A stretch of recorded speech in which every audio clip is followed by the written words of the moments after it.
महात्मा गांधी की महात्मा गांधी की महात्मा गांधी की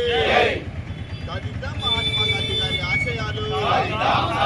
సాధిద్దాం మహాత్మా గాంధీ గారి ఆశయాలు జోహార్ మహాత్మా గాంధీ గారు గాంధీ మహాత్మాకి ఈరోజు గాంధీ జయంతి సందర్భంగా ఇక్కడికి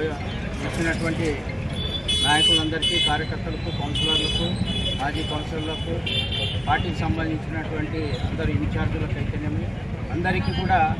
గాంధీ జయంతి యొక్క శుభాకాంక్షలు తెలియజేసుకుంటున్నా. ఏదైతే మన దేశంలో భారతదేశంలో గాంధీ గారు చేపట్టి శాంతియుతంగా మనకంతా స్వాతంత్రం అందించినటువంటి మహానీయుడు ఎవరైనా ఉన్నారంటే అది మహాత్మా గాంధీ అని చెప్పేసి మనం గర్వంగా చెప్పుకునేదానికి ఒక అవకాశం ఉంది. కాబట్టి మహాత్మా గాంధీ ఏదైతే ఆశయాలు కన్నారో పల్లెల రాజ్యం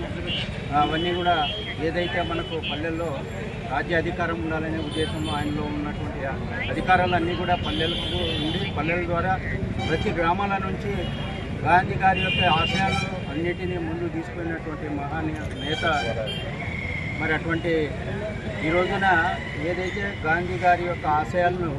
మన మాజీ ముఖ్యమంత్రి వైఎస్ జగన్మోహన్ రెడ్డి గారు వాలంటీర్ సచివాలయ సిస్టమ్ పెట్టి పల్లెల్లో అధికారం అంతా పల్లెల్లో పని అయ్యేదానికి ఒక అవకాశం కల్పించినటువంటి నాయకుడు జగన్మోహన్ రెడ్డి గారు. కాబట్టి మనం జగన్మోహన్ రెడ్డి గారి నాయకత్వంలో మరి ఇంకా పల్లెలు ఎంతో అభివృద్ధి రావాలని గాంధీజీ ఆశయాలు కన్నటువంటి ఆశయాలన్నీ కూడా మనం సాధించాలని చెప్పేసి కోరుకుంటూ ఈరోజు ఈ కార్యక్రమానికి వచ్చినటువంటి ప్రతి ఒక్కరికి, నాయకులకు, కార్యకర్తలకు, అభిమానులకు, వైఎస్ రాజశేఖర రెడ్డి గారు, అదే మాదిరి వైఎస్ జగన్మోహన్ రెడ్డి అభిమానులందరికీ నా హృదయపూర్వక నమస్కారాలు తెలియజేసుకుంటూ సెలవు.